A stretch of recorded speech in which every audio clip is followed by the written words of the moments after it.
Hi, everybody. It's your old pal Chuck, and I'm back with another review. Today, we are taking a look at the third market, sixth market, dollar store exclusive G.I. Joe Duke.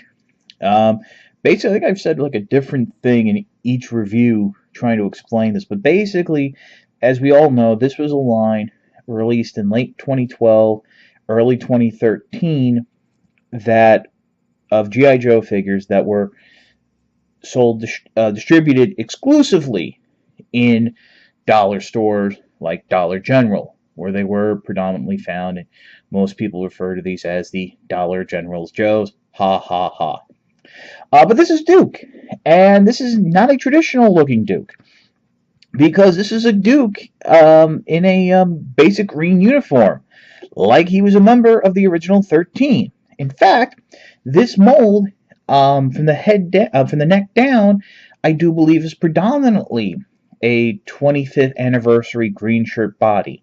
I want to say this was used for Breaker, Stalker, and maybe a few others. I'm not 100% sure. The head is a little bit different, but we'll get to that in a few minutes. But let me just give you a quick 360. Nice molded canteen. Um, yeah, it comes with a nice little bit of accessories, which we'll get to in a little bit. But right now, let's take a look at the articulation. Okay, starting us off is this head sculpt, which I do believe has been used for Dusty in the past. I'm not 100% sure because it's been repainted. Well, not repainted, but different skin tones, different hair colors. So let's just say it's not a new head. Of course, now that I've said that, I'm probably wrong. But it works nice for a younger Duke, or, as I think this was originally designed, a more generic green shirt, maybe like Grunt or something. But it's up to you. It's your universe. As you can see, he has nice molded shoulder straps, and then you come down to the waist. And it took me a while to figure this out, but this belt is molded in place, and it's actually molded off center, which for some people, like, kind of gives it that nice, swagger Han Solo outlaw look. For me, it drives me a little nuts because a little, well, that touch off center. Like I said, this is a 25th anniversary body mold, so the head is on a ball joint, very expressive. Can get some of that little type of thing going on. Um, Pin and socket shoulders, so you get that nice range of articulation. 90-degree bend at the elbow. No enhanced articulation at the wrist, so all it does is swivel. But I have to say, the hands hold the guns very well. This hand tends to hold the M16 a little better, while this one tends to hold the M1911 a little bit better.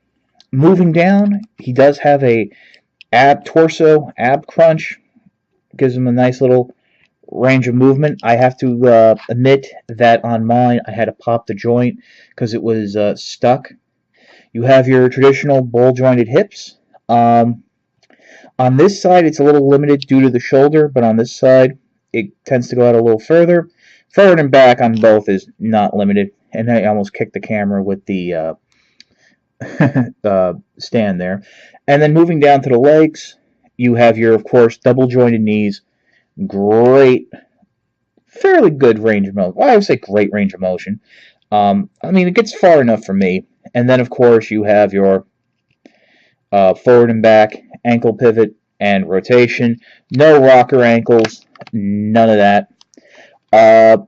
So yeah, like I said, I really like this mold. I think it's a great mold.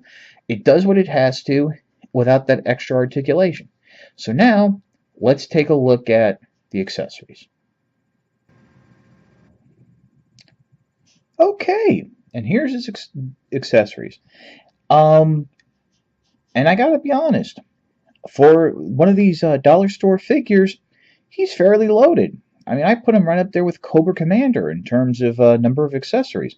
Although I do find it funny on the back of the packaging, he is shown as coming with two pistols, one for each holster.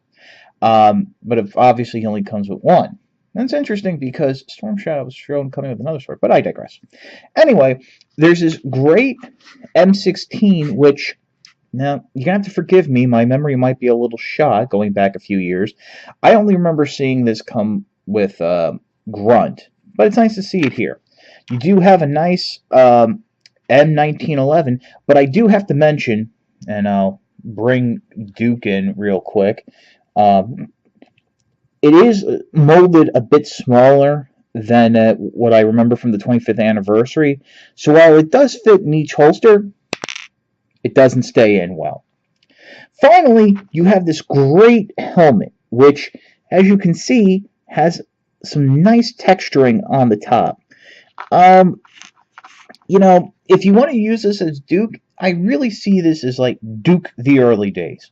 The young soldier coming up, you know, ready to make a difference in the world. Surprisingly, I can't find any faults with this figure. When I initially saw it in package, I was preparing myself to be disappointed because it was using the older 25th anniversary body mold. But I gotta say, it works.